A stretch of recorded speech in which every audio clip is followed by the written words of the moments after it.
Bien-aimés, je vous salue dans le nom du Seigneur Jésus-Christ. Soyez bénis et recevez la paix chez vous. La paix de Jésus-Christ. Amen.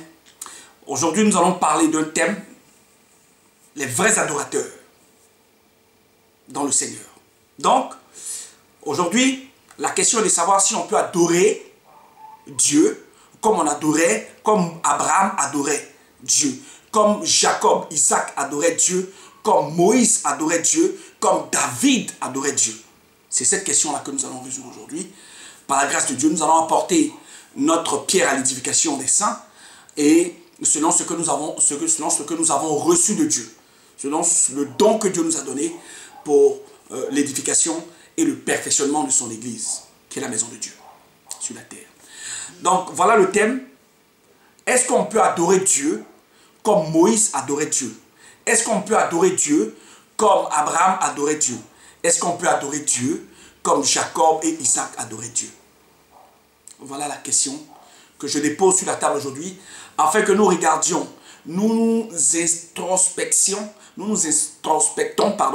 pour voir si nous sommes en accord avec ce que la parole de Christ nous a déclaré.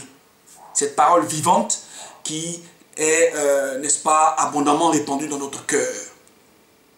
Avant, Abraham adorait Dieu en offrant à Dieu des animaux, en offrant à Dieu, n'est-ce pas, sa dîme, en offrant à Dieu, n'est-ce pas, en obéissant à Dieu. De même, Isaac, Jacob et Moïse en ont fait autant. Mais sous Moïse, Dieu a établi, n'est-ce pas, un culte selon la représentation de ce qui était dans le ciel. Moïse a fait la représentation du tabernacle de Dieu sur la terre, afin que les Israélites, fils de Dieu, adorent Dieu. Mais est-ce qu'aujourd'hui, on peut adorer Dieu comme Moïse adorait Dieu? Est-ce qu'on peut adorer Dieu comme David adorait Dieu? Les cymbales, il avait bien organisé, David avait très bien organisé l'adoration de Dieu. Asaph était le chef le chef des chantres, et ils adoraient Dieu avec des cymbales, avec des cantiques et autres. Est-ce qu'aujourd'hui, on adore Dieu de cette façon-là?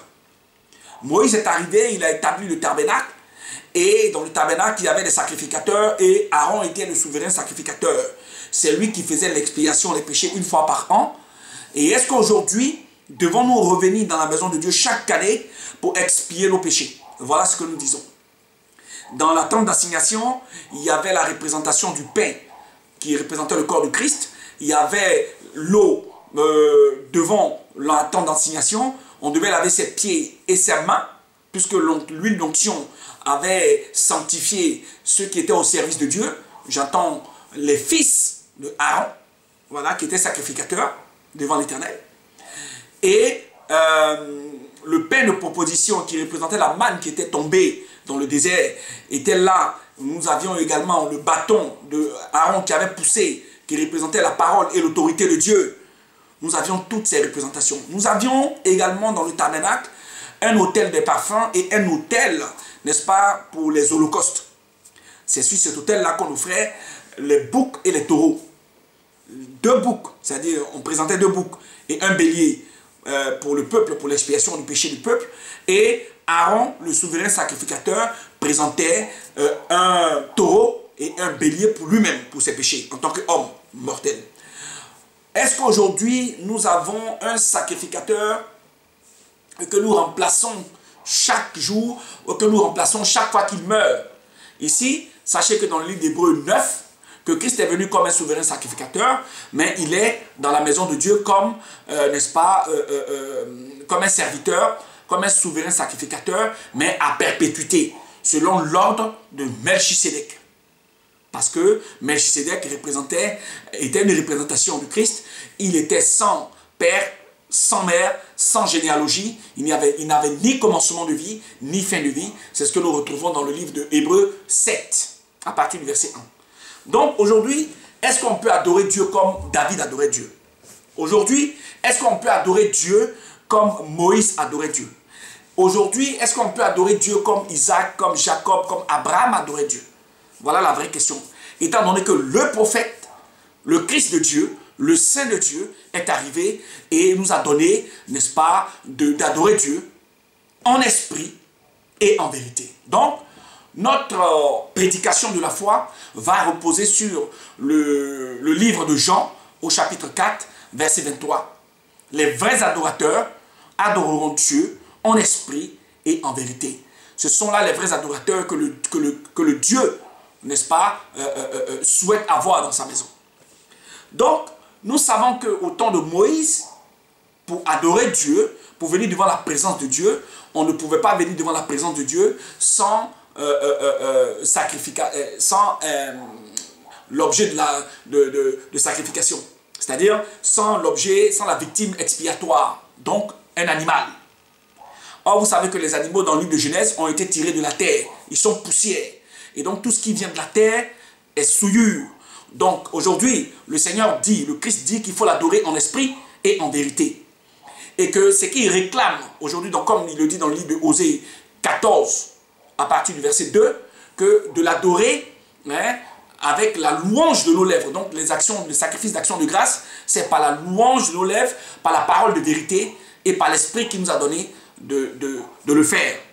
Donc, nous allons entrer dans l'Écriture pour essayer de vous faire une distinction entre l'adoration de Moïse, l'adoration de David, l'adoration de Jacob et l'adoration du Christ de Dieu. Et l'Église aujourd'hui que nous sommes devenus, comment nous devons adorer Dieu? Nous devons adorer Dieu, selon le livre de Jean 4, verset 23, on doit adorer Dieu en esprit et on doit adorer Dieu en vérité.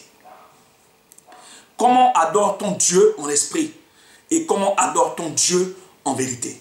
Mais avant de parler de cette adoration, sachez que le sacrifice des taureaux et des boucs que pratiquait Moïse pour l'expiation des péchés chaque année par le sacrificateur Aaron ne pouvait amener personne à l'immortalité. C'est pourquoi chaque année, les Israélites se présentaient devant la tente d'assignation afin d'être pardonnés. Amen. Or, nous voyons qu'avec Christ, une fois que nous avons la foi en lui, que nous avons cru en lui, nous avons le pardon du péché. Quand nous rentrons dans les eaux du baptême, nous avons le pardon des péchés une fois pour toutes. Voilà pourquoi Christ est souverain sacrificateur selon l'ordre de Melchisédek. Ça veut dire à perpétuité. Et Christ, si on doit encore pousser, Christ est assis à la droite de Dieu aujourd'hui où nous parlons. Donc, on ne peut pas venir encore devant pour présenter comme faisaient les enfants d'Israël devant Aaron chaque année. Ils venaient se présenter physiquement pour qu'ils puissent avoir le pardon des péchés. Christ est assis à la droite de Dieu et il intercède pour nous. Et Christ habite dans notre cœur. Donc, l'esprit qui était dans le Christ est aujourd'hui en nous. Donc, c'est en esprit que nous devons adorer Dieu et en vérité, parce que la parole de Dieu, selon le livre de Jean 17, 17, ta parole est vérité, sanctifie-nous par ta parole, Seigneur. Voilà un peu comment nous allons argumenter. Nous continuons pour dire quoi? Pour venir devant la tente d'assignation, les Israélites, dans le livre de Lévitique 16, se présentaient devant le souverain sacrificateur qui était Aaron, avec 2 boucs et un bélier. Et Aaron, qui est le sacrificateur, puisqu'il est pécheur, parce qu'il est un homme, se présentait pour l'expiation de ses péchés avec un taureau et un bélier pour pardonner ses péchés. Et donc, l'exercice de l'expiation des péchés était fait chaque année. Avec Christ, quand vous croyez, vous êtes baptisé, vous recevez l'onction, comme dit Jean, de Dieu, ça veut dire vous recevez la parole vivante, comme dit Pierre, de Dieu, vous recevez l'Esprit Saint, vous devenez une église et vous êtes sanctifié une fois pour toutes. Ça veut dire que la parole de Dieu habite désormais en vous et vous êtes devenus fils de Dieu. L'héritage que vous avez obtenu avec les saints, c'est l'Esprit de Dieu. Amen. Et cet esprit-là, vous avez été régénéré par la parole vivante et permanente de Dieu une fois pour tous. C'est ce qui est dit dans le livre de Hébreux 10, verset 14, que par une seule offrande, Dieu vous a mené à la perfection pour toujours. Vous comprenez? Donc, c'est difficile à comprendre Les gens veulent adorer Dieu comme David adorait Dieu. David adorait Dieu en chantant, en organisant, n'est-ce pas, la chorale, les cantiques étaient faits, les gens dansaient. Mais Dieu dit dans le livre d'Amos qu'il rejette aujourd'hui, il rejette toutes ces adorations où on organise des cantiques. Seules les cantiques spirituelles sont admises. Dans le livre de 1 Corinthiens 14, verset 26. Venez avec des cantiques, venez avec des prophéties, venez avec la louange de vos lèvres pour adorer Dieu. Ce sont des sacrifices de bonne odeur devant sa face. Amen. Mais sachez que c'est l'Esprit de Dieu qui rend un culte à Dieu. L'Esprit de Dieu que vous avez reçu, qui rend un culte agréable à Dieu, puisque le Christ qui habite en vous aujourd'hui est un parfum de bonne odeur pour Dieu. Et donc parce que Christ est en vous, vous êtes aussi un parfum de bonne odeur et vous pouvez rendre un culte qui est agréable à Dieu par cet Esprit Saint qui vous a donné, par cet Esprit Saint avec lequel il vous a scellé, comme le dit le livre de 1 Corinthiens 2. Amen. Au verset 12. Aujourd'hui, les gens adorent Dieu en voulant faire, n'est-ce pas, comme David. Les gens adorent Dieu en envoyant des sacrifices, en faisant le sacrifice des moutons, en faisant le sacrifice des taureaux. Aujourd'hui, les gens adorent Dieu encore en faisant des ablutions avant d'entrer dans la maison de Dieu. Mais tout ceci est passé. Ce sont des exercices, ce sont des adorations qui sont désuètes, qui sont dépassées devant Dieu. Parce qu'aujourd'hui, on n'adore pas Dieu de cette façon. Nous avons reçu l'onction. L'onction, c'est la parole de Dieu. Nous avons reçu l'onction. L'onction, c'est l'Esprit de Dieu. Amen. Donc, nous ne pouvons plus nous présenter devant Dieu en lavant nos pieds et nos mains parce que notre corps entier a été plongé dans l'eau. Le Seigneur dit que vous n'avez pas besoin qu'on vous lave parce que celui qui a été, ma parole vous a purifié. Vous êtes purs. On n'a pas besoin de vous laver entier. On vous lave les mains et les pieds. C'est ce qui est, n'est-ce pas, le lavement des pieds et des mains qui est une doctrine, n'est-ce pas, dans l'Église. Mais ce n'est pas un empêchement de rendre un culte à Dieu. Parce qu'on rend un culte à Dieu avec l'esprit que nous avons reçu. Le Dieu que nous avons reçu. Voilà la véritable différence. Aujourd'hui, on ne présente pas des pains de proposition devant Dieu, dans la maison de Dieu. Christ est le corps de Christ, c'est lui qui est le pain de vie. Vous voyez, le parfum de bonne odeur, c'est Christ. Or, vous avez vêtu Christ. Dans le livre de Galates 3, 27, vous avez vêtu Christ, vous tous qui avez été baptisés en son nom. Donc, le fait d'avoir Christ dans votre cœur, selon Colossiens 1, 27, le mystère que Dieu a caché de tout temps, qui est révélé maintenant en son Fils, en faisant habiter le Christ dans votre cœur, l'esprit qui est dans le Christ vient habiter dans le cœur. C'est pour ça qu'il dit que je viendrai, moi et mon Père. Le Père, c'est l'esprit, le Fils, c'est le corps. Or, le corps, c'est le Christ, le tabernacle de Dieu qui a été créé avant la fondation du monde, qui était dans le lieu céleste. Il est la sagesse de Dieu et il est l'intelligence de Dieu. En lui, tous les trésors sont cachés. En lui, tous les trésors de Dieu sont cachés. Voilà pourquoi Dieu nous a régénérés par cet homme intérieur qui est l'Esprit de Dieu, qui est la parole de Dieu, qui nous garde jusqu'à l'avènement de Christ. Donc, peut-on aujourd'hui adorer Dieu comme on adorait, avec des taureaux, avec des moutons, en tuant des moutons, en tuant des taureaux, en tuant des brebis, en tuant des boucs? Non. On adore Dieu en esprit. Pourquoi? Parce que dans le livre d'Éphésiens 2, nous sommes en ce moment assis dans les lieux célestes avec Christ. Amen. Et quand on dit à la droite de Dieu, ce n'est rien d'autre qu'une image qui veut dire la puissance de Dieu. Vous avez cela dans le livre de Exode 15, verset 3. La droite de Dieu, ça ne veut pas dire une position, ça veut dire la puissance de Dieu. Ceux qui ne comprennent pas la parole de Dieu demandent aujourd'hui, je regarde sur la toile, pourquoi on dit qu'il est le Fils et puis qu'il est assis à la droite de Dieu. La droite, ce n'est pas une position. Dans le livre d'Hébreux, d'Exode 15, verset 6, la droite de Dieu, ça veut dire la puissance de Dieu. Amen.